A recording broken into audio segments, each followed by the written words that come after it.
Brasil, construtor de ruínas. A Amazônia paga o custo da conciliação. O governo de Dilma Rousseff foi controverso, mesmo para a parcela dos petistas que tem dificuldades com autocrítica. A política para a Amazônia, de longe a mais destrutiva, tornou-se explícita no governo da primeira presidenta. A rota, porém, foi determinada nos governos de Lula.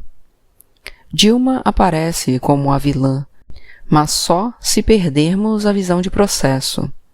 É um fato que ela acentuou e acelerou a aliança com os ruralistas e escancarou a intenção de desmantelar a FUNAI.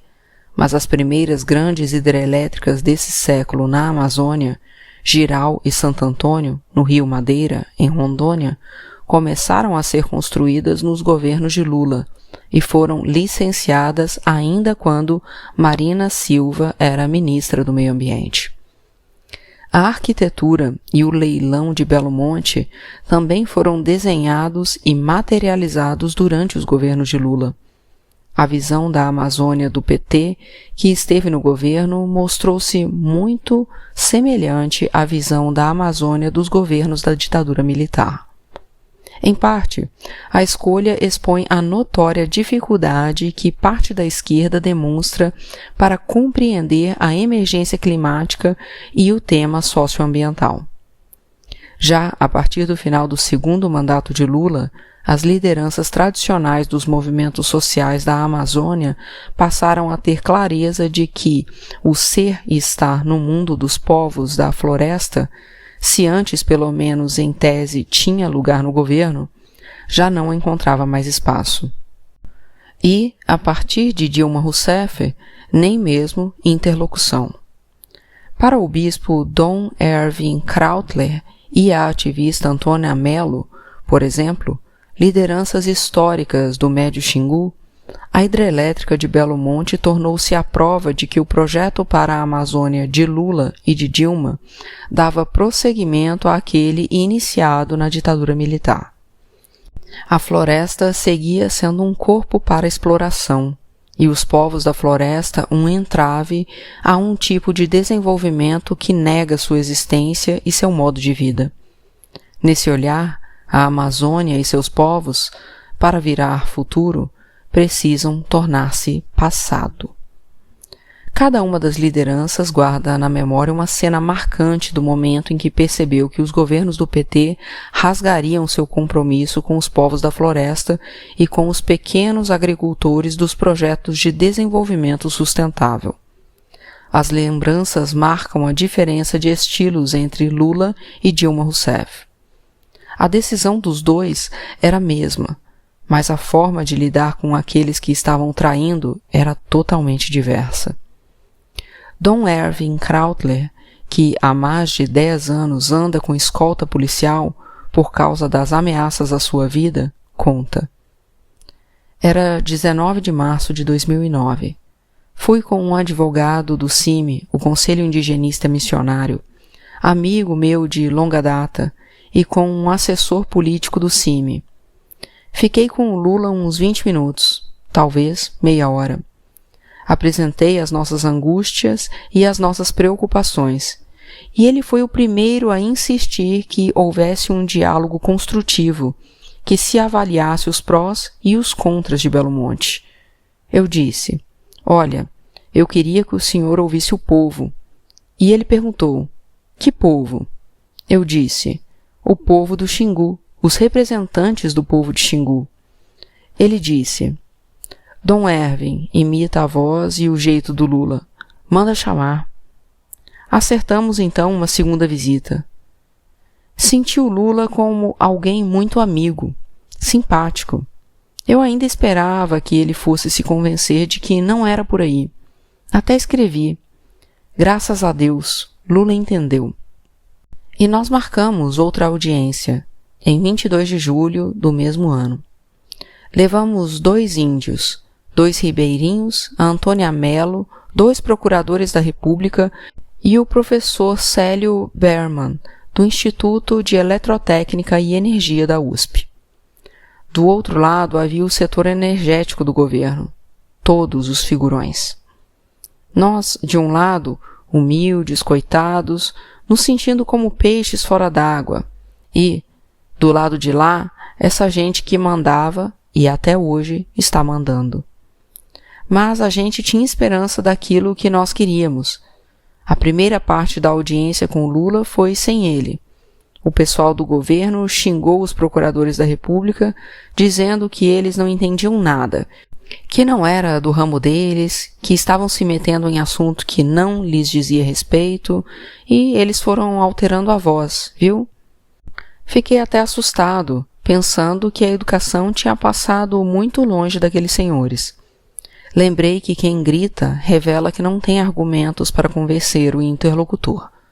No fundo, essa turma tinha que admitir que a razão e o bom senso estavam do nosso lado. Assim, optaram por atitudes autoritárias e de prepotência, querendo nos intimidar, dizendo que não entendíamos nada do assunto. Do nosso lado, ninguém perdeu em nenhum momento a compostura. Não respondemos aos gritos. Os berros saíram da goela deles. Nesse exato momento, o Lula entrou em cena, perguntando: "Vocês estão vivos?"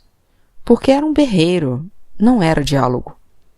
A entrada do Lula na sala parecia uma ducha de água fria em cima da turma dele. De repente, eles se recompuseram. Achei ridículo. Pareciam meninos briguentos na sala de aula. Quando o professor entra, de repente, ficam com medo de algum castigo ou de nota baixa e então se ajeitam. Aí o Lula me cumprimentou efusivamente, como se fôssemos amigos de longa data, companheiros de luta desde a primeira hora.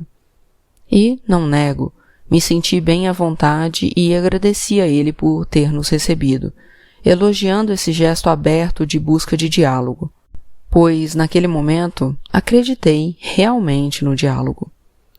O Gilberto Carvalho, chefe de gabinete do então presidente Lula, depois ministro da Secretaria-Geral da Presidência da República do governo Dilma, queria que só eu falasse em nome de todos. Eu disse: "Presidente, o senhor vai ter que ouvir esse povo. Esse povo veio de longe, quer falar com o senhor. Não pode pegar só dois que representem os outros, porque eles vão sair com uma frustração que não tem tamanho." O Lula então disse, e Dom Ervin imita a voz rouca do então presidente: "Deixa comigo, vamos fazer." E então, de fato, ele deu a palavra a todos. O povo falou da sua angústia, de que não podiam deixar a sua terra. Depois, os procuradores da República falaram das inconstitucionalidades do projeto de Belo Monte, de que os índios não tinham sido ouvidos. O Célio Berman colocou então os pontos técnicos e financeiros que tornavam o projeto inviável. E aí é que eu vi o Lula levando susto. Ele olhou para a turma dele, dizendo: "Vocês vão ter que dar uma resposta imediata para o professor." Mas essa resposta não veio até hoje. Era teatro, jogo político. Então, ele me segurou no braço e disse, imitando mais uma vez a voz do ex-presidente: "Dom Ervin, primeiro, nós não vamos empurrar esse projeto goela abaixo de quem quer que seja. Conte comigo. O diálogo tem que continuar. Segundo, o Brasil tem uma grande dívida com os atingidos por barragens, e essa dívida, até hoje, não foi sanada. Tem muita gente perambulando por aí que não recebeu a indenização, e a vida praticamente foi cortada para eles. Terceiro, nós não vamos repetir a hidrelétrica de Balbina. Balbina é um monumento à insanidade. E quarto, o projeto só vai sair se for vantagem para todos." Ele disse isso textualmente, sentado ao meu lado, me segurando esse braço. Mostra o braço esquerdo. Eu pensei, bom, o presidente não ia falar isso se não fosse verdade. Mas as mulheres têm mais sensibilidade, têm mais intuição. A comadre Antônia Mello não quis nem tirar retrato. Os outros todos bateram foto com o Lula. Eu fiquei até estranhando, mas ela sentiu, já naquele tempo, que era apenas um show para agradar o bispo. Engraçado, as mulheres, nesse ponto, têm uma intuição que os homens não têm. Eu pensei, não, o Lula não vai mentir na minha cara. E ainda por cima, segurando no meu braço. Quando Antônia Mello recorda seu encontro com Dilma Rousseff, então ministra de Minas e Energia de Lula, os olhos da maior liderança popular do Médio Xingu se tornaram subitamente molhados. Foi a primeira vez que eu a vi chorar. Antônia, a mulher que perdeu companheiros assassinados por consórcios de grileiros, que lutou por justiça no caso dos meninos emasculados do Pará, que enfrentou homens abusadores para proteger mulheres vítimas de violência doméstica, que frequentou ela mesma a lista de ameaçados de mortes por conflito de terra, numa entrevista que durou mais de 3 horas, chorou apenas ao contar do seu encontro com Dilma, ainda em 2014. Quando chegamos à audiência, a Dilma demorou um pouco para aparecer. Aí veio, com um cara do lado e outro do outro, como se fosse uma rainha cercada por seu séquito. Nós estávamos ali porque, se era desejo do meu governo estudar esse projeto, de Belo Monte, queríamos ter certeza de que seria um estudo eficiente, já que sabíamos que todos os estudos feitos até então eram uma grande mentira, sem respeito pelos povos da floresta nem conhecimento do funcionamento da região. Então, já que o governo queria estudar a viabilidade de Belo Monte, que o fizesse com a seriedade necessária. A Dilma chegou e se sentou na cabeceira da mesa. O Zé Geraldo, então deputado federal pelo PT, nos apresentou, e eu tomei a palavra. Eu disse, olha, senhora ministra, se esse estudo vai mesmo sair, queremos poder ter a confiança de que será feito com seriedade. Assim que eu terminei essa frase, a Dilma deu um murro na mesa, um murro mesmo, e disse, Belo Monte vai sair. Levantou-se e foi embora. Quando Antônia Mello terminou seu relato, compreendi que seus olhos boiaram porque ela se sentia ao mesmo tempo humilhada e traída. Fundadora do PT na região de Altamira, Mello, como é a mais conhecida, só se desfiliaria do governo 5 anos e outras decepções depois, em 2009. Quando Dilma Rousseff se tornou a primeira mulher a assumir a presidência na história do Brasil, foi festejada internacionalmente. Era um marco. Em setembro de 2011, a revista americana Newsweek colocou Dilma na capa, com o título Dilma Dinamite, onde as mulheres estão vencendo.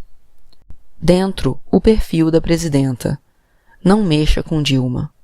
Segundo Tina Brown, editora-chefe da revista, em entrevista à jornalista Mônica Bergamo, Dilma, e não Lula, era o político alfa do Brasil. Dilma fez o discurso de abertura da Assembleia Geral das Nações Unidas, em Nova York, enaltecendo as vantagens de uma liderança feminina. Mas, como presidenta, não recebeu as lideranças femininas do Xingu que, em 8 de março, em seu primeiro ano de governo, viajaram de ônibus durante 2 dias até Brasília para dizer a ela que Belo Monte acabava com suas vidas e com as vidas de seus filhos. Lula, e Dilma, ainda menos do que ele, parecem não ter compreendido essas outras formas de perceber o Brasil e de viver no Brasil. Mas talvez mais grave do que não compreender outras maneiras de ser brasileiro é não achar que é preciso compreender. Lula e Dilma compartilhavam essa negação. Lula parece ter enxergado os povos da floresta como pobres, sem entender que viviam numa outra chave de apreensão do mundo, com outra experiência do que é riqueza e do que é pobreza. Os atos de Dilma sugerem que ela sequer desconfiava da existência de outras formas de apreender o mundo. ou desconfiava, mas as descartava como pouco práticas ou fantasia, como chegou a afirmar, referindo-se a ambientalistas, em reunião com integrantes do Fórum do Clima, em abril de 2012. Dilma poderia ter aprendido, e deveria ter aprendido, porque foi uma governante eleita 2 vezes no período em que a crise climática se tornou uma das maiores preocupações dos governantes democráticos do planeta. Barack Obama, que governou os Estados Unidos por 2 mandatos, afirmou em 2015: "Somos a primeira geração que sente as consequências das mudanças climáticas e a última que tem a oportunidade de fazer algo para deter isso." Esse é um desses problemas aos quais, por sua magnitude, se não agirmos bem, não poderemos reagir nem nos adaptar. Quando falamos de mudanças climáticas, existe a possibilidade de chegar tarde. Não há um desafio que represente uma ameaça maior para o nosso futuro que as mudanças climáticas. Dilma, como presidenta de um país que tem a maior porção da floresta amazônica no seu território, não tinha o luxo de desconhecer as implicações do desmatamento da floresta e da desproteção dos povos indígenas para o colapso climático. Talvez o maior defeito de Dilma como governante tenha sido sua incapacidade de escutar.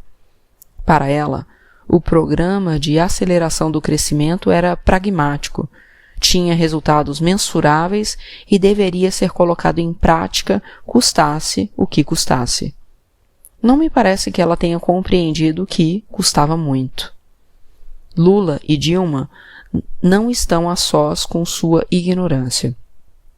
Eles a partilham com uma parcela da população brasileira, para a qual a Amazônia é longe demais, em múltiplos sentidos, o que torna mais fácil perpetuar os crimes contra os povos indígenas, ribeirinhos e quilombolas, assim como continuar ignorando, apesar dos sinais inequívocos que já determinam a vida cotidiana, que a crise climática marca o momento em que o homem deixa de temer a catástrofe para se tornar a catástrofe que temia.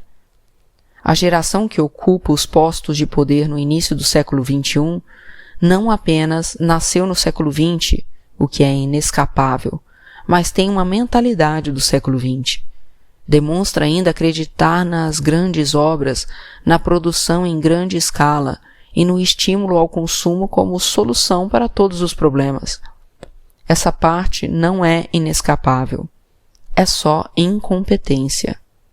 Em 2011, quando se iniciou a abertura do canteiro de obras da hidrelétrica de Belo Monte, na região de Altamira, no Pará, passei o dia com o chefe de uma das famílias que seriam obrigadas a deixar a terra onde viviam para a construção daquela que era a maior obra do governo.